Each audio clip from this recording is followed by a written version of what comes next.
নমস্কার। কবি যতীন্দ্রমোহন বাগচির লেখা কাজলা দিদি। বাঁশবাগানের মাথার উপর চাঁদ উঠেছে ওই, মাগো আমার শোলক বলা কাজলা দিদি কই?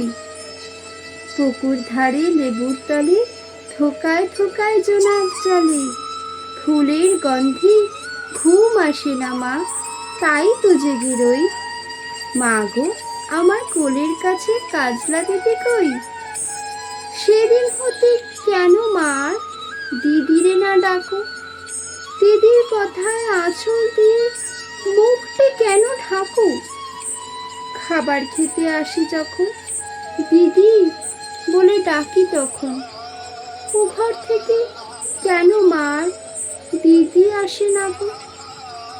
আমি ডাকি তুমি কেন চুপটি করে থাকো? বল না মা, দিদি কোথায় গেছে? আসবে আবার কবে? কাল যে আমার নতুন ঘরে পুতুল বিয়ে হবে, দিদির মতো ফাঁকি দিয়ে আমিও যদি লুকাই গে, তুমি তখন একলা ঘরে কেমন করে রবে? আমিও নাই, দিদিও নাই, কেমন মজা হবে? ভুঁই চাপাতে ভরে গেছে শিউলি গাছের তল, মারাস নে মা পুকুর থেকে আনবি যখন জল।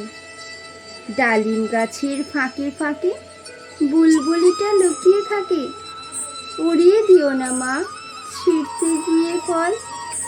দিদি যখন শুনবে এসে বলবে কি মা বল? বাঁশবাগানের মাথার উপর চাঁদ উঠেছে ওই, এমন সময় মা গো আমার শোলক বলা কাজলা দিদি কই? লেবুর তলে পুকুর পাড়ে ঝিঝি ডাকে ঝোপে ঝাড়ে, ফুলের গন্ধে ঘুম আসে না, তাই তো জেগে রই। মা গো রাত্রি হলো, আমার কাজলা দিদি কই? নমস্কার।